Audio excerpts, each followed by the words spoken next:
السلام علیکم و رحمت الله و برکاته. برادران و خواهران عزیز، بارک الله فیکم.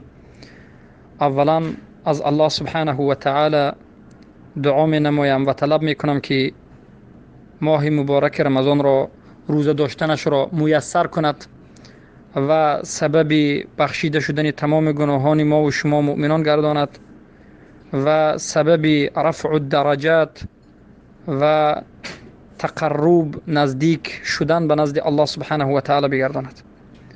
و البته این ماه را یک ماه مبارک، یک ماه کوشش، یک ماه آموزش گردانیم. این ماه را ماه تلاوت قرآن گردانیم و ماه آموزش توحید گردانیم. البته این به ما اجر و پاداشش را زیاده و دوچند خواهد گردانید. بارک الله فیکم. از همه برادران و خواهرانی که در این گروه هستند و صدای بنده را میشنوند طلب می نمایم که در حق بنده البته موحدین دعا نمایند.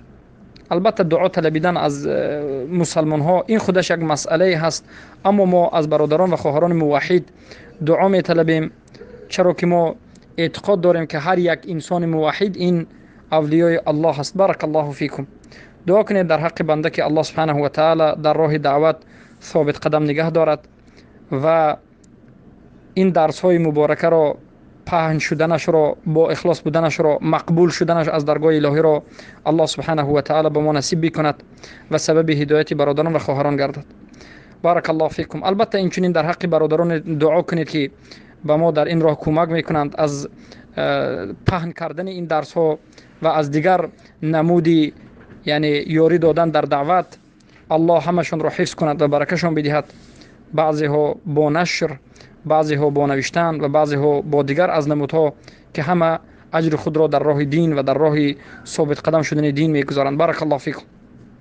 البته در حق بنده دعا بکنید که الله سبحانه و تعالی شفا بدهد و همین چندون یک 3-4 روزی که هست سبب نبرآمدن آن به گروه و سبب یعنی درس نشدنش این کمی مریض بودن بنده هست و البته الحمدلله امروزها باز خوبتر شدم و 4-5 روز دیگر در همین حالت با درس ان شاء الله فردا شروع میکنیم و از شما میطلبیم که پیش از افطار و در قیام ان شاء الله در حق بنده دعا بکنید که الله سبحانه و تعالی از دست ظالمین و مرتدین و کافرین منافقین نجات بدهد و تمام برادران موحدین و خواهران موحده را الله سبحانه و تعالی نجات بدهد و برای امت اسلام عزت بدهد و برادرانی که در راه دین کوشش میکنند، حرکت میکنند، الله سبحانه و تعالی همه اونها را حفظ بکند و آنانی که در راه فی سبیل الله هستند اونها را الله سبحانه و تعالی نصرت بدهد.